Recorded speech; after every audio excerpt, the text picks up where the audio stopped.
Bonjour à tous. Rebonjour. Donc,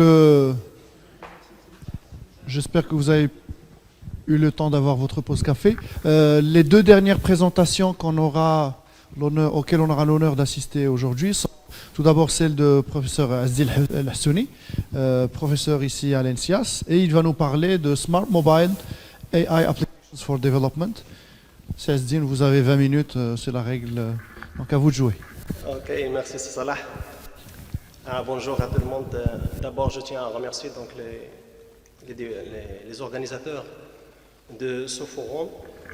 Et je cite spécialement donc, Sibou Chaïbou Nabat et C. Hamlaoui. Dans cette présentation, je vais parler des applications d'intelligence artificielle mobile pour développement. Sans tarder dans l'introduction, je vais aller directement vers l'essentiel. Alors, quand on parle de l'Afrique et de développement, on parle de continents, des opposés ou de contradictions. Alors, l'Afrique, qui dispose de plus de 200 millions d'hectares de terres agricoles, alors, malgré cette ressource, plus de 230 millions de personnes en Afrique souffrent de la famine. Alors, pour faire face à cette situation, plusieurs expériences ont montré que l'utilisation de l'intelligence artificielle peut aider à augmenter la production et la productivité.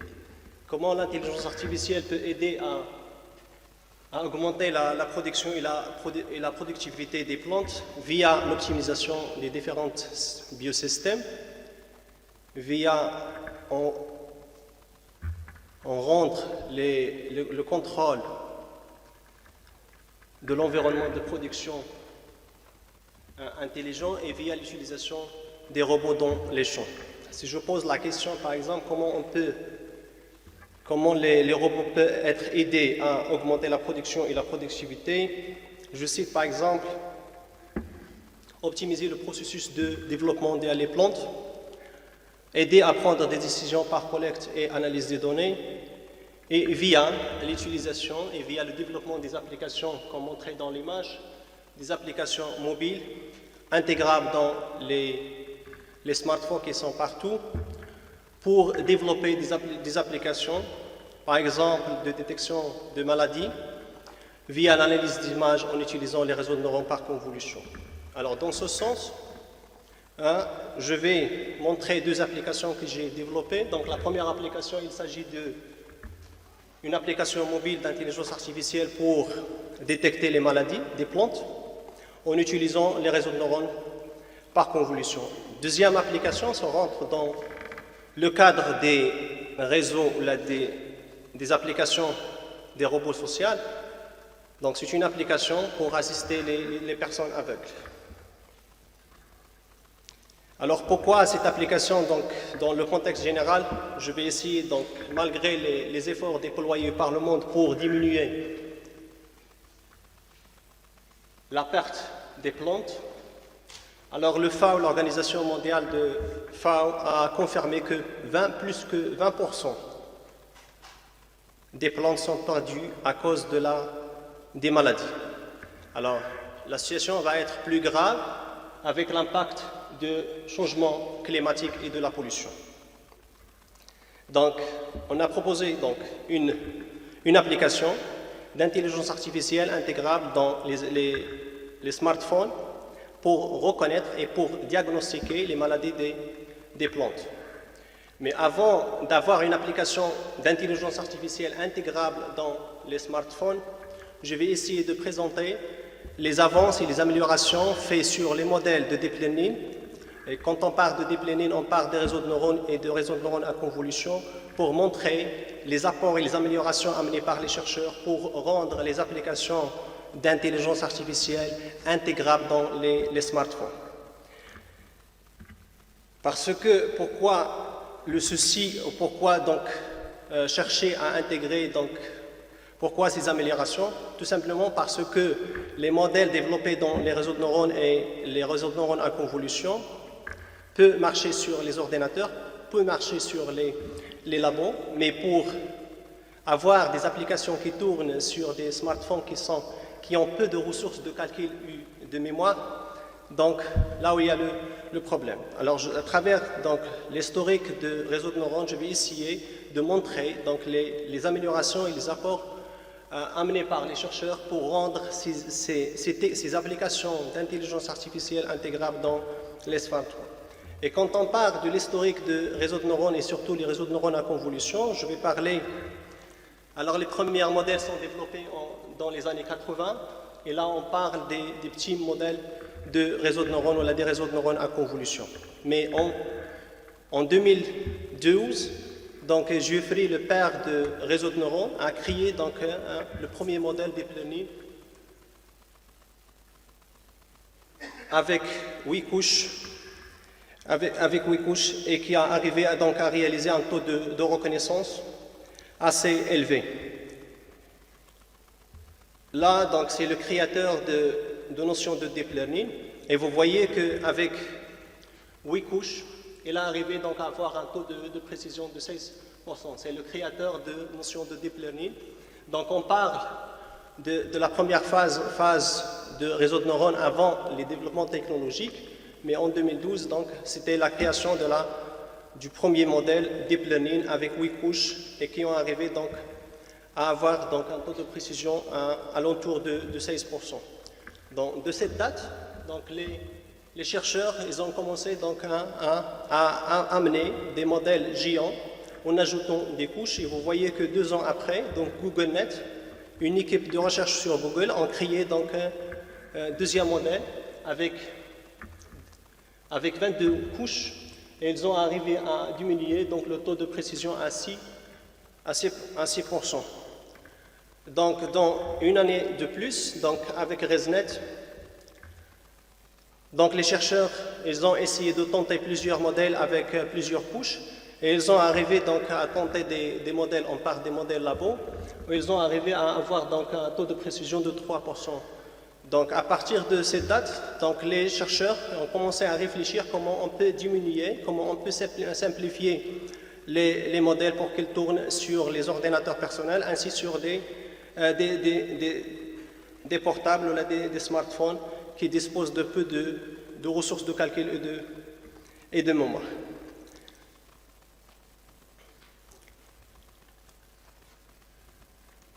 Donc les différents modèles développés et par la suite donc via les techniques de SkizNet, là où les chercheurs ont commencé à penser à appliquer des techniques de compression et des techniques de codage différents, ainsi optimiser les algorithmes de calcul comme ça, ils ont arrivé à diminuer le modèle. Et si vous voyez donc la comparaison des différents modèles, vous voyez que avec un modèle de réseau de neurones convolutionnel normal, tel que par exemple AlexNet qui a une taille de 240 mégaoctets, alors que si vous voyez les SkizNet, elles ont arrivé à diminuer le modèle à 0,47 à 0,5 mégaoctets. Donc c'est l'amélioration, c'est la réduction ou c'est diminuer la taille du modèle avec plus de 500 fois. Alors malgré ces changements, malgré ces avancements d'avoir simplifié les modèles, alors les modèles sont incapables d'être intégrés dans les réseaux, dans les portables. L'année dernière, donc, une équipe de recherche sur Google, ils ont créé un modèle qui s'appelle MobileNet. C'est un réseau de neurones intégrable dans les portables. Donc, ils ont appliqué assez des techniques d'optimisation et de codage pour avoir donc, un modèle qui peut être intégré dans les portables. Ils ont aussi créé donc, une plateforme, une API, pour rendre les applications d'intelligence artificielle intégrables dans les portables. Donc, la procédure pour donc il faut créer un modèle de deep learning avec TensorFlow normal.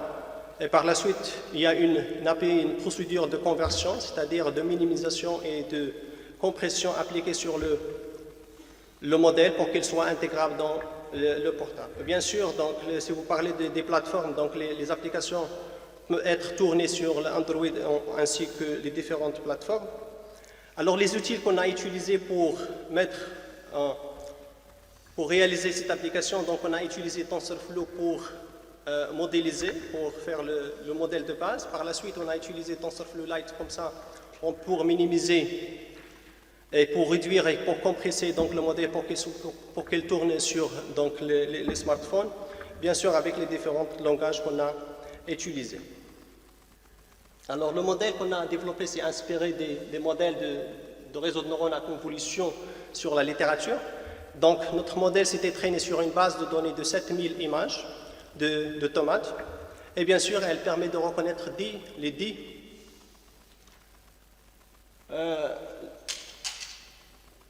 types de maladies les plus communs de tomates.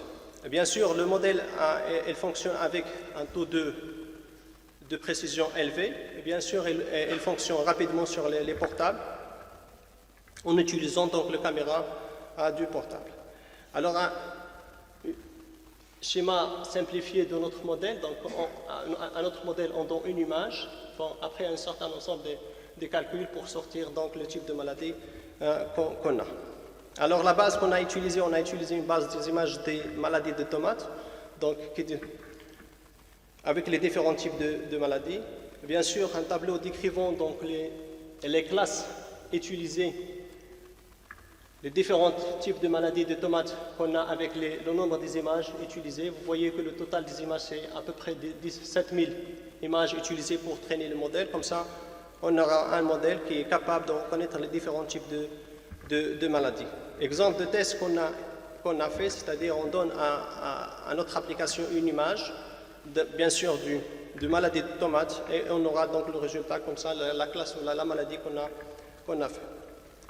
Donc, la précision de notre modèle, elle fonctionne avec 88% comme taux de précision. Et voilà, donc c'est pour la première application. Maintenant, je vais passer vers la deuxième application qui rentre dans les robots sociaux. C'est-à-dire comment on peut faire une application embarquée sur le téléphone portable pour assister les personnes aveugles à effectuer plusieurs tâches.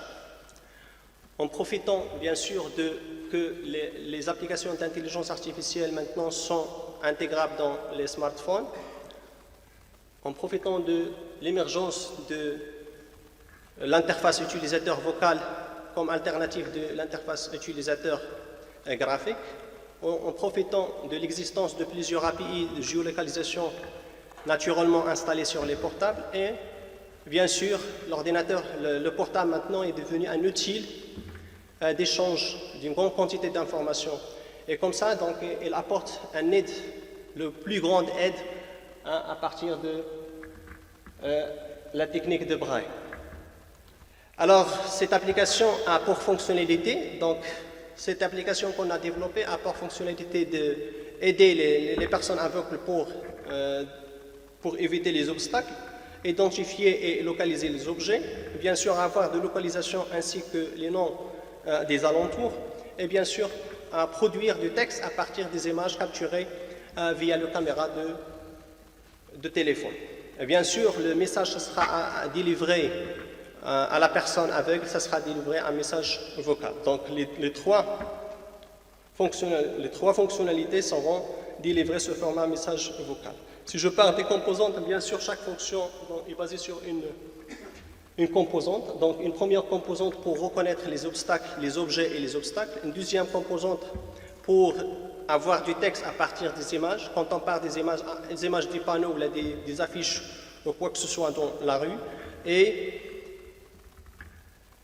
un sous-système pour localiser, ainsi donner les noms des alentours. Alors les trois composantes vont utiliser l'API qui va nous permettre de générer un message vocal à partir du texte. Donc le schéma de notre application, donc il est basé sur trois composantes comme j'ai déjà dit. Donc composante pour reconnaître les objets et pour reconnaître les obstacles, composante pour la localisation et composante pour avoir du texte à partir des images. Et bien sûr, donc les entrées et les sorties, bon, quand on parle des entrées si on prend une image, ça sera pour détecter les objets ou pour reconnaître les objets, pour détecter les obstacles ou pour reconnaître les objets. Si je prends une image d'un texte, ça sera généré comme un texte. Et si je prends par exemple, si je veux la localisation, donc ça, on aura donc ça va me permettre de me localiser, ainsi de me donner les informations sur les endroits qui nous entourent.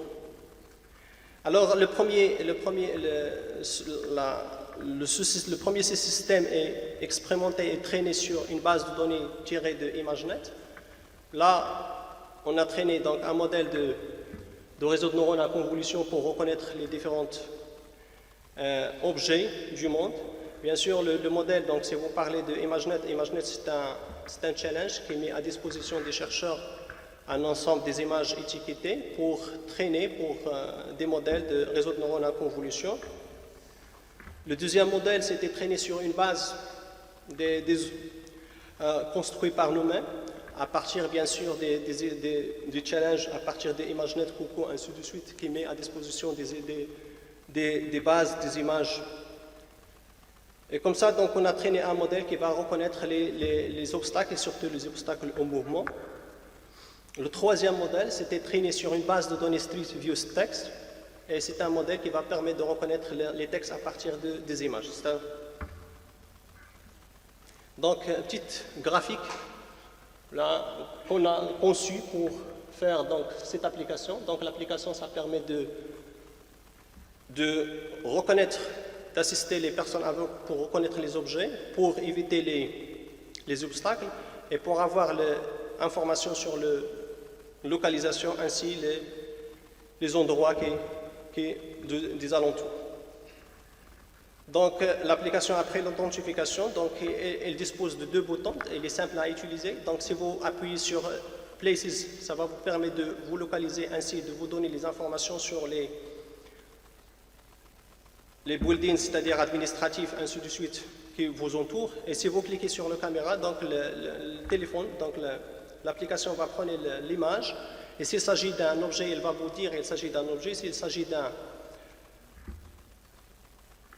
d'un obstacle, elle va vous dire qu'il s'agit d'un obstacle. Et bien sûr, s'il s'agit d'une affiche ou d'un texte, d'une image qui contient du texte, ça va vous permettre de faire la lecture de texte. Donc, voilà donc les 2 images de notre application. C'est pour montrer la localisation et c'est pour détecter et reconnaître les objets. Pour la conclusion, alors je vois que c'est tôt d'initier des conclusions sur l'intelligence artificielle et sur les applications de l'intelligence artificielle. C'est pour cela que je termine cette présentation avec comment sera notre société quand les robots sont partout. Merci pour votre